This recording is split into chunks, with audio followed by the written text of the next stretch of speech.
ഈ ചാനൽ കാണുന്ന നിങ്ങളെ ഏവരെയും കർത്താവ് അനുഗ്രഹിക്കട്ടെ എന്ന് പ്രാർത്ഥിക്കുന്നു. യേശു ഇപ്രകാരമാണ് പറഞ്ഞത്: ഞാൻ നിങ്ങൾക്ക് സ്ഥലമൊരുക്കുവാൻ പോകുന്നു. ഞാൻ പോയി നിങ്ങൾക്ക് സ്ഥലമൊരുക്കിയാൽ ഞാൻ ഇരിക്കുന്ന ഇടത്ത് നിങ്ങളും ഇരിക്കേണ്ടതിന് പിന്നെയും വന്ന് നിങ്ങളെ എൻ്റെ അടുക്കൽ ചേർത്തുകൊള്ളും. യോഹന്നാൻ്റെ സുവിശേഷം 14-ാം അധ്യായം 2-ാം വാക്യം. യേശു മടങ്ങി വരുമോ? തീർച്ചയായിട്ടും മടങ്ങി വരും. അതിനുള്ള തെളിവ് യേശു പോകും മുമ്പേ താൻ പോകുമെന്നും മടങ്ങി വന്ന് ചേർത്തുകൊള്ളുമെന്നും അരുളി ചെയ്തു. യോഹന്നാൻ്റെ സുവിശേഷം 14-ാം അധ്യായം 2-ാം വാക്യം. ദൂതന്മാർ അത് സ്ഥിരീകരിക്കുന്നു. അപ്പോസ്തലപ്രവൃത്തികളുടെ പുസ്തകം 1-ാം അധ്യായം 11-ാം വാക്യം. ശിഷ്യന്മാർ ആ സന്ദേശം സഭയുടെ പ്രത്യാശയ്ക്കായി ഉദ്ധരിക്കുന്നു. 2 പത്രോസ് 3-ാം അധ്യായം 9 മുതൽ 13 വരെയുള്ള വാക്യങ്ങളും 1 തെസ്സലോനിക്കരുടെ ലേഖനം 4-ാം അധ്യായം 16-ാം വാക്യം. സ്വർഗോന്നതങ്ങളിൽ അധിവസിക്കുന്ന കർത്താവ് തൻ്റെ തീരുമാനത്തിന് മാറ്റം വരുത്തിയിട്ടില്ലെന്നും ഇതാ താൻ വേഗം വരുന്നു എന്നും യോഹന്നാനിൽ കൂടി സഭയെ ഓർമ്മപ്പെടുത്തുന്നു. വെളിപ്പാട് പുസ്തകം 22-ാം അധ്യായം 11-ാം വാക്യം.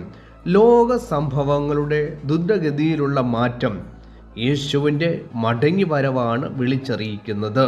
പട്ടിണിയിലും സകലവിധ പീഡകളിലും തകർന്നു പോകാതെ പ്രത്യാശയോടെ ജീവിക്കുന്ന ഒരു കൂട്ടം ജനം ഭൂമിയിലുണ്ട്. അത് വാസ്തവമാണ്. ആരാണവർ? ക്രൂശിൽ ചൊരിഞ്ഞ രക്തത്താൽ യേശു തനിക്കായി സമ്പാദിച്ച വിശുദ്ധ സഭ. അതാണ് കാന്ത.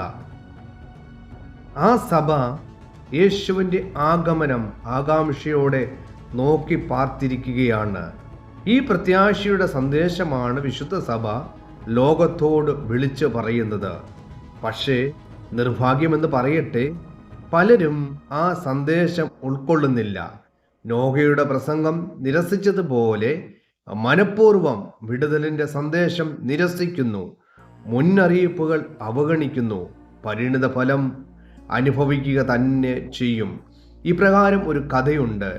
വീടിന് മുമ്പിലുള്ള മരം മുറിക്കുവാൻ ഒരു മരം വെട്ടുകാരൻ വന്നു. പലരും മുന്നറിയിപ്പ് നൽകി തടിയിൽ കയറിടണം, മട ശരിക്ക് വയ്ക്കണം. പക്ഷേ അയാൾ അതൊന്നും കേൾക്കാതെ മരം വെട്ടുവാൻ തുടങ്ങി. ഒടുവിൽ മരം വീടിനുള്ളിലേക്ക് വീഴുന്നത് കണ്ട് അയാൾ വിളിച്ചു പറഞ്ഞു: വീട്ടുകാരെ, മാറിക്കോ, മരം വരുന്നേ, പുര മാറ്റിക്കോ. നടക്കുന്ന കാര്യമാണോ? പലരുടെയും അന്ത്യം ഇപ്രകാരമായിരിക്കും. എന്നാൽ വിടുവിക്കപ്പെട്ട ജനമോ? അവർ പ്രിയനോടൊപ്പം പറന്നുയരും. പ്രിയൻ വാഗ്ദത്തം ചെയ്ത രാത്രിയില്ലാത്ത ദേശത്തിലേക്ക്, പുതിയ യെരൂശലേമിലേക്ക്, പുതിയ വിശുദ്ധ നഗരത്തിലേക്ക് കാന്തനും കാന്തിയുമായി ഒന്നിച്ച് വാഴും. പടകും വലയും വിട്ടിറങ്ങുവാൻ പത്രോസിനോട് അരുളി ചെയ്തവൻ അപ്പോസ്തോലിക സഭയുടെ അതിപ്രധാന ശില്പിയായി തന്നെ കരുതിക്കൊണ്ടാണ് വിളിച്ചത്.